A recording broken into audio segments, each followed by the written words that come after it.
Okay, to get started, what we do is we search in the power search bar up here for the subject property to look up previous listings that might already be in the MLS. It's going to help us tremendously with starting the CMA presentation. So I'm going to put in the address of my subject property. Now you don't want it to be too specific. For example, this is Arborgate Circle. Maybe the last person that listed it, maybe they don't have circle in there. So if you try to search Arborgate Circle, it won't come up. So less is more in this situation, but it will bring up all the results. You'll see that this listing has only been in the MLS one time and it is closed. Okay, so we're just looking for a previous listing so we can gauge some photos and some information about the home, because a lot of times you're doing a CMA before you're even going out to the property, right? And you're kind of preparing for a listing presentation. This helps, of course, if you're doing a CMA for a client who wants to write an offer. Then obviously you've already been in the home, so it makes it a little easier. So first thing I'm going to do is I'm going to just really look through all the photos and just kind of get an idea of the condition of the home and what it has to offer and the finishes and that kind of thing, okay? So just encourage you to go through these, right? We're getting an idea of what the house looks like.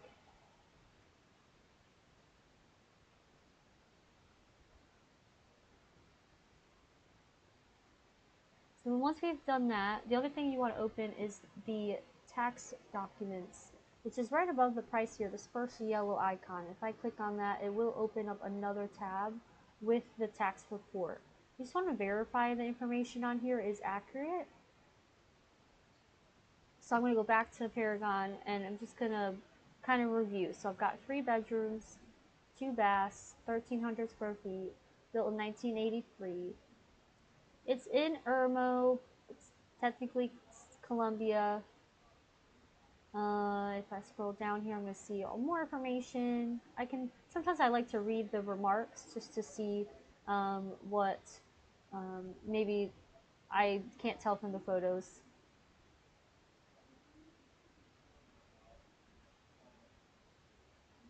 Okay, so you get the idea. We're just kind of getting acclimated to the property.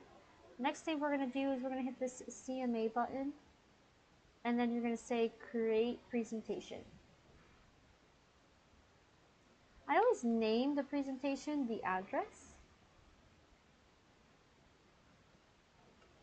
and just the street address is okay. You can say continue. You'll notice on the left hand side it is already going down to the next spot of step 1, and we've got 6 steps total to complete the presentation. So we put the name, now subject property. The great thing is if you have an existing MLS listing, you can use an existing MLS without having to create a whole new listing, like a draft listing. So I can just say use an existing listing, and it asks for an MLS number. So I have to go back to the previous listing that I was looking up. You'll find the MLS number right here above the photos. And I'm going to just copy the MLS number. I'm going to paste it right here and then hit go. You're going to see it automatically input the photo and information about the home right here. So just for giggles, I'm going to save this, make sure we're all saved up. I do recommend that throughout the process you just save it to make sure that everything is, in case you lose power or something like that. Next thing on the side is I'm going to hit client. I'm going to say create new client, and all you need is their name and their email. Now once I click out of it, you'll see a green check mark that verifies that this is a valid email address. Not necessary to check primary unless you have a second email or something like that. Then you could, of course, check primary. You'll see I can put a spouse or secondary email as well in case I want to send it to 2 people for the same property, right? So if not, I'll just hit save. Oh, yeah, I'm already in there, so let me put something else in there.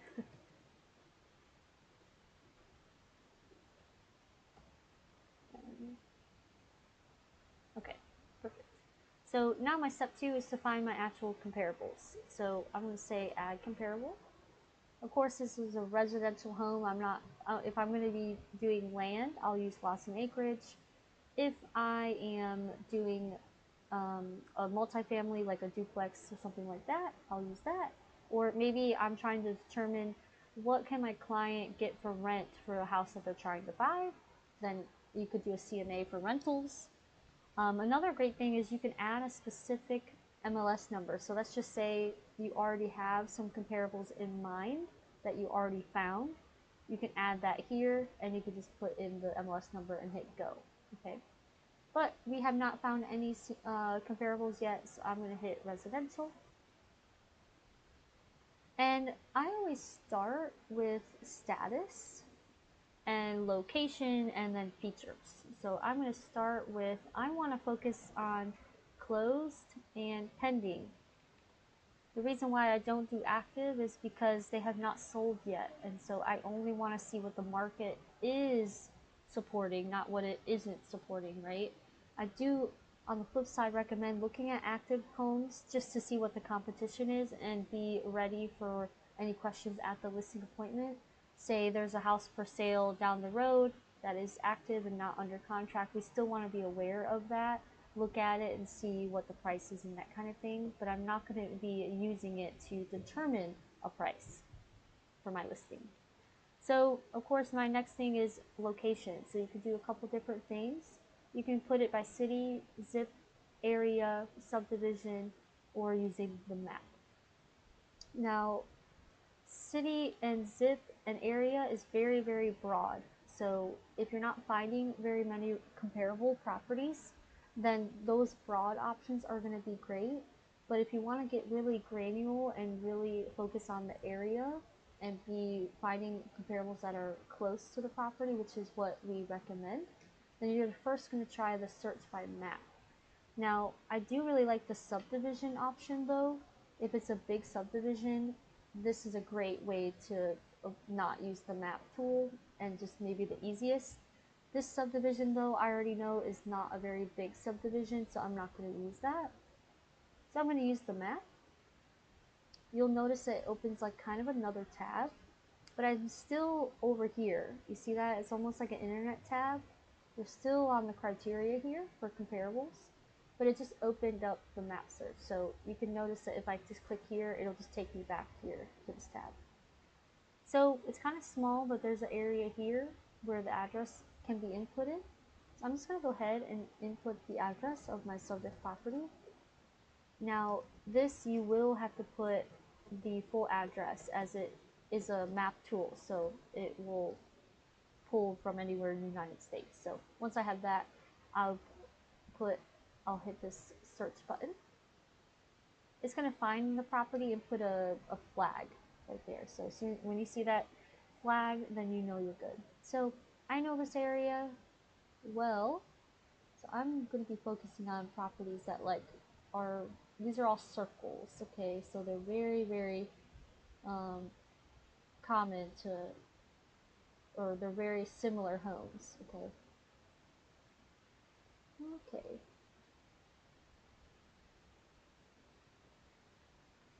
Next thing I'm going to do is I'm going to draw. So right here, and then you can choose a shape.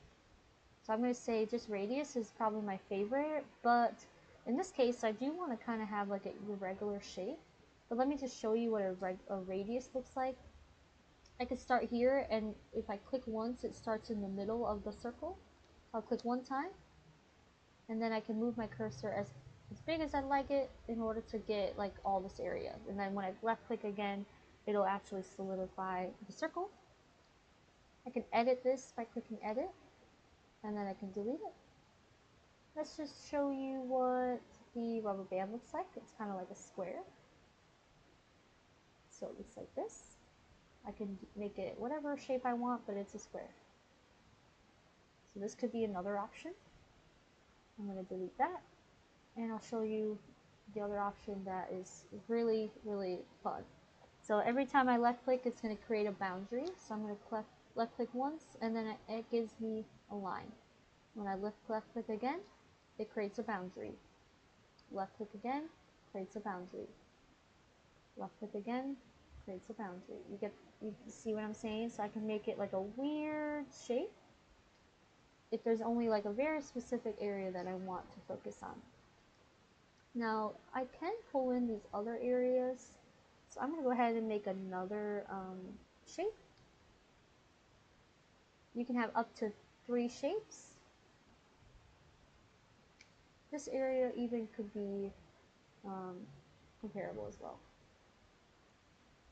So I've got 3 shapes. I like these areas. These are very, very similar. It's all part of the same community, kind of. So now I'm going to go to comparables criteria. And the other thing I want to point out that is here, it's automatically counting how many results I have. But what I did not do when I put the status was a date range. So of course we don't want to be comparing the property to closings that happened 2 years ago. So the closing date, you can either do specific dates, or I recommend the easiest is a date range. And I like to go 6 months back just to see how many results I have. I have 31.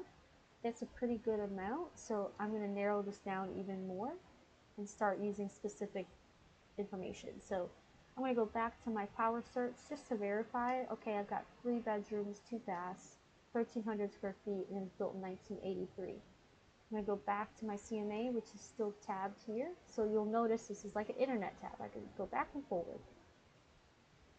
So I'm going to add, I want at least 3 bedrooms. I need at least 2 full baths.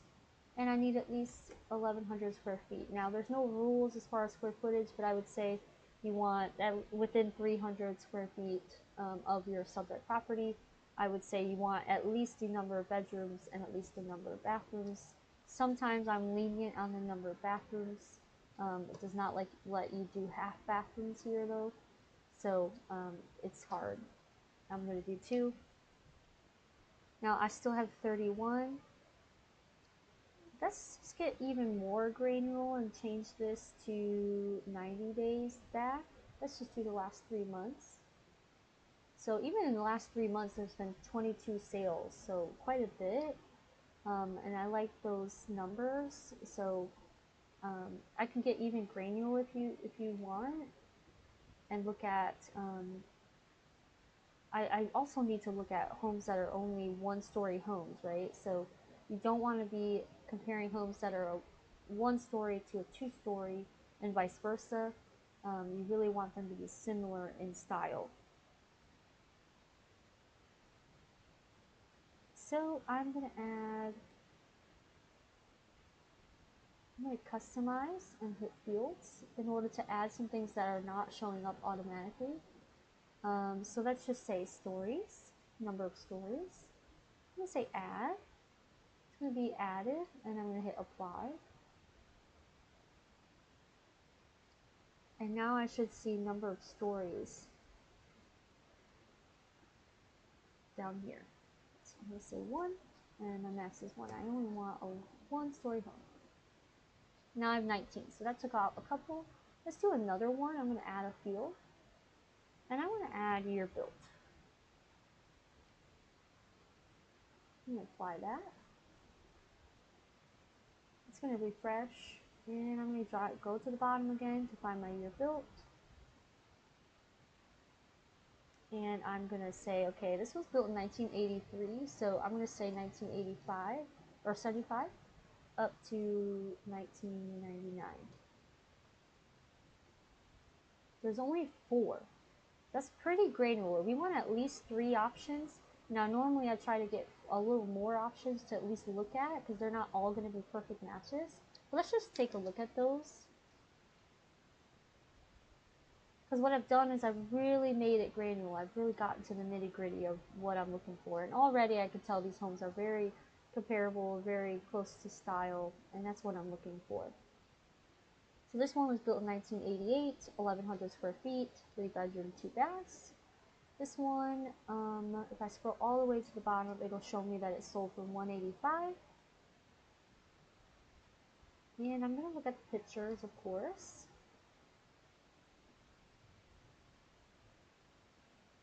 So of course, my subject property is bigger. I would say it's a little more updated than this one. It does have a master bath, which is like mine.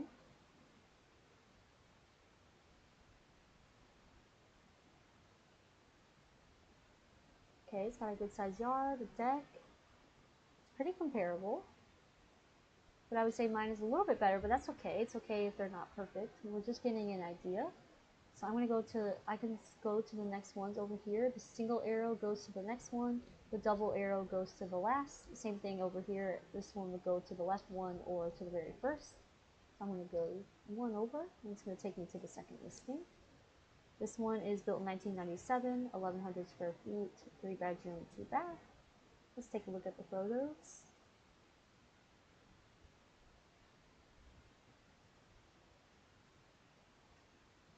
Okay.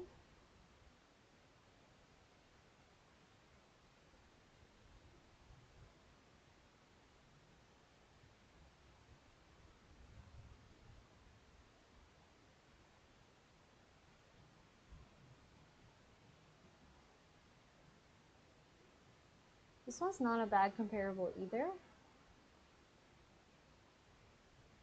I'm going to hit one over again. Let's look at some more.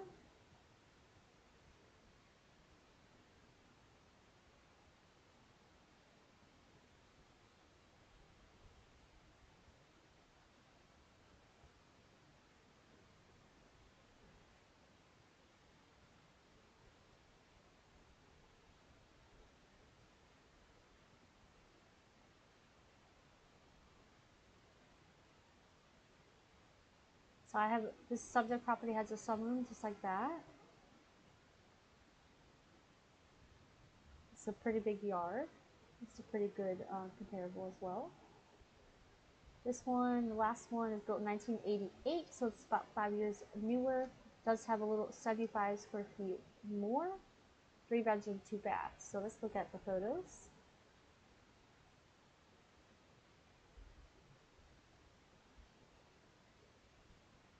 Okay, very, very updated.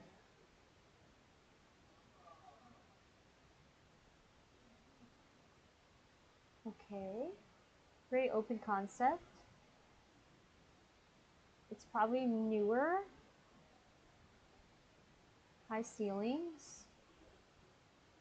Very updated bathroom. I would say this one's definitely nicer than my subject property.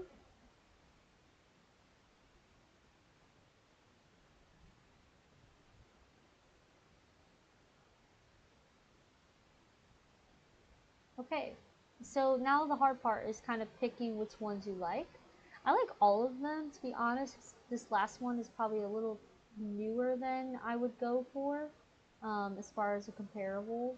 But let's just see how much it sold for. It sold for $243 with 7,000 in concessions. So really like 264 or 224. Excuse me, 234. So I do think this is higher than what mine would be, but let's hit this red back button.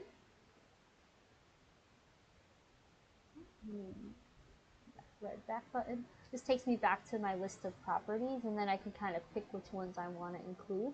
So I'm going to include all of them, and then just kind of I understand my boundaries. So like I know that I can't go over I can't get closer to 236, and I think that I could definitely go above 185. So I'm going to say add to CMA.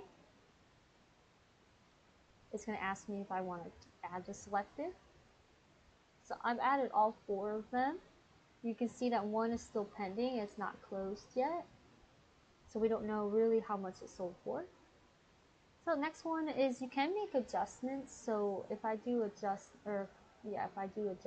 I can go to, for example, this first one I would say is not as nice as mine. So I could go to the price area and I could say, okay, this one is, I always get confused as far as adding price. So let's just say it's $10,000 nicer. So it's going to adjust the price of my subject property, not of this property. And so then I'm going to go to the last one, and I'm going to minus probably 15 at least. I'm going to save that. And the adjustments are really just your opinion, right? Like, what do I feel like it's worth? How much more or less do I feel like this property is worth as far as condition and things like that, and what it has to offer. So next thing I'm going to do is I'm going to go to step 4, which is page layout. I'm going to choose my theme, and you can choose from any of these, of course. We're going to go with the South Carolina theme, and we're going to say modern.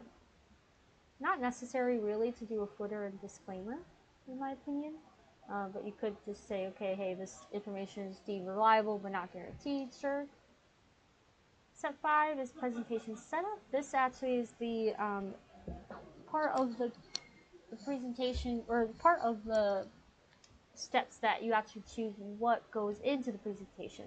I'm going to give you the ones I recommend, but you can definitely include all of these. Okay, so I recommend just clicking on the wording to see what that page looks like in order to see, okay, is this a page I want to include? For example, I'm going to click on, let's just say this one, and I'm going to say preview page. So you can see, okay, this is what this page actually looks like. And so yeah, I do want to include that. I'm going to click on the CMA summary. I'm going to say preview page. And yeah, I want to include this one too. So I'm going to show you the ones that I recommend. Okay, so I like the cover page, of course, the subject property detail. Oops.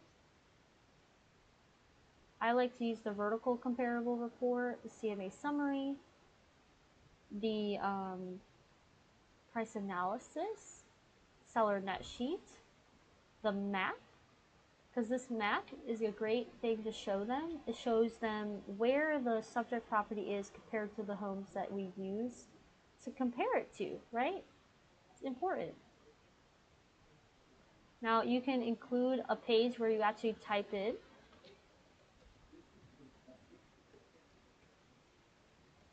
You can type in your message to the seller and it'll be presented in the presentation, okay?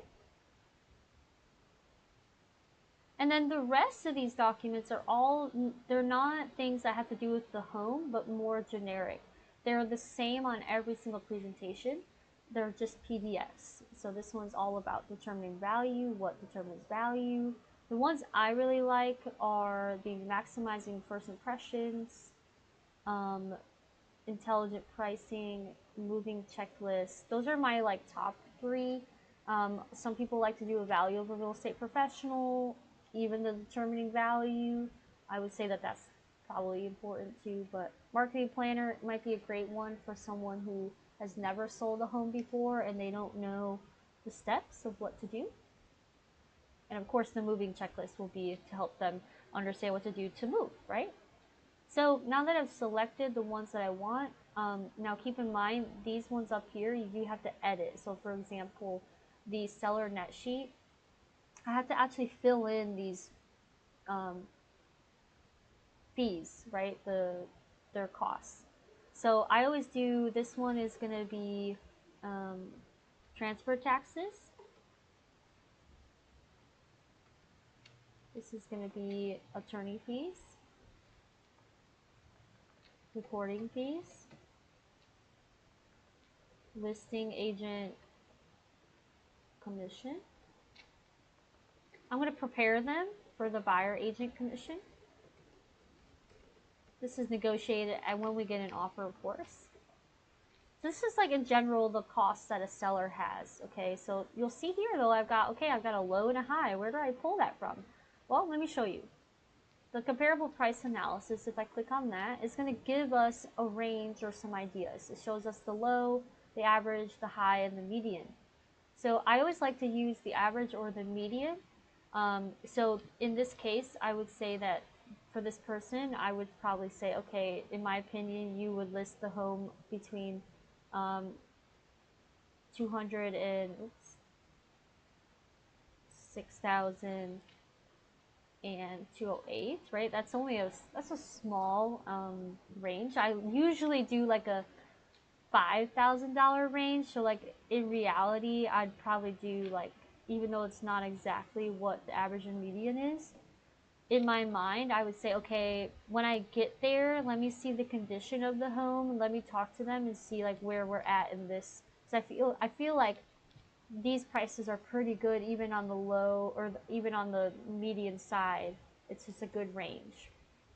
Now you'll notice that these estimates here are higher, so I'm just going to uncheck them so they're not included in my report, because I don't want the seller to think like, oh, well, why aren't you telling me this much, right? Because estimates and online things, they're not actually doing a deeper dive like we are to find comparables. So determine what your low and high range is. This has got to be, if you're really confident in the price, you could do a $5,000 range like me. I recommend if you're not confident to do a $10,000 or $15,000 range, and understand when you get there that you're going to kind of give them advice as far as what you recommend based on what you're seeing, based on the condition, based on seeing it with your own eyes to see like, okay, I do think that this house is nicer than the one that was 215, or this one's not as nice as the one that's 230, right? Like, who knows what kind of updates the people have done since then, since the home has been in the MLS, right? That's why it's important to understand that you can't always get perfect with the price. Anyways, I've determined my range. I like my range. I'm going to save that. So now when I go to seller net sheet, I'm going to put in my price for low, and I'm going to put in my price for high. And then I'm going to start calculating all this, okay? So transfer taxes are 3.7 per thousand for my area of South Carolina. Attorney fees range between maybe on average like $500. Recording fees are about $150 depending on the area. Sometimes they're cheaper. So I always just say $150 to kind of make sure that I'm not underestimating for people. I don't want them to be super surprised by a $100 recording fee, right? So I've seen them as low as $20, but I've seen them as high as $150. So listing agent commission, I'll put whatever is negotiated between me and the seller here based on the sales price here. Same thing for the buyer agent. And there's two rows. So this side is for this side, for the 205, and this side is for calculating at 210. Okay? So that's how you do the seller net sheet. You want to give them their two scenarios, the low and the high. And that way when you scroll down here, I can see, okay, how much is my seller getting once I put in some numbers. So let's just say I put in 1,500 here. I'm not, these are not real numbers, but I'm just putting in numbers so you can see what I mean. You can see this updated to say, okay, there's $2,150 in closing costs, and then this is the net to the seller. So I'm going to save. So once I've got all the documents that I want to include in my presentation, I go to the last step, which is view presentation, and I have to hit generate CMA. So it's going to generate and show us a preview of what we're looking at.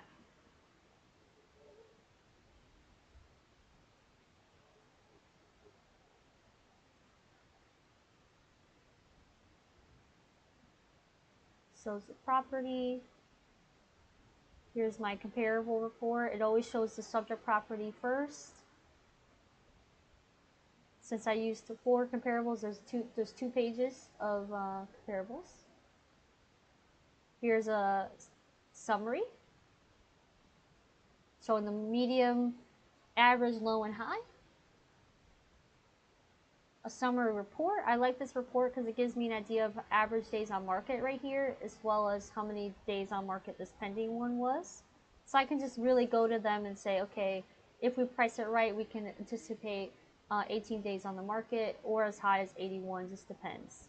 We don't know, how long this, or maybe this person, maybe they started off too high for price. It reiterates the summary statistics. It gives it analysis, so just a graph. Some people are visual. Here's the seller net sheet. Of course, I didn't fill in a lot of information, but you get the point. Here's a map of my properties.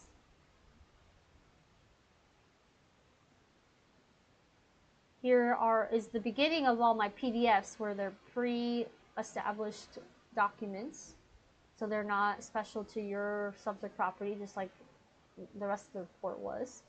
I really like this one, this intelligent pricing graph. It's a great way to show sellers, like, okay, if we do price our home at market value, you're going to get 60% of the buyer pool interested.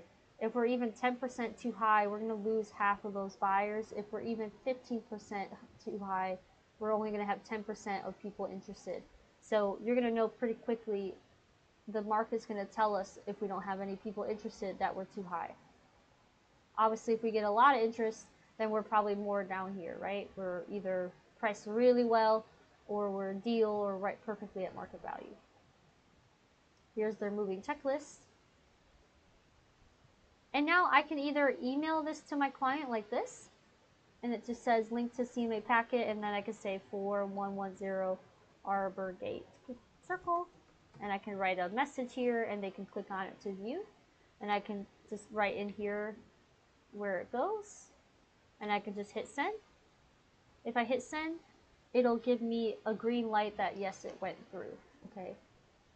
Or if I want to print this and take it with me, I just hit this print button right over here, click that, it's going to generate that PDF for you so you can print this document and take it with you on your listing appointment and go ahead and get this listing, okay?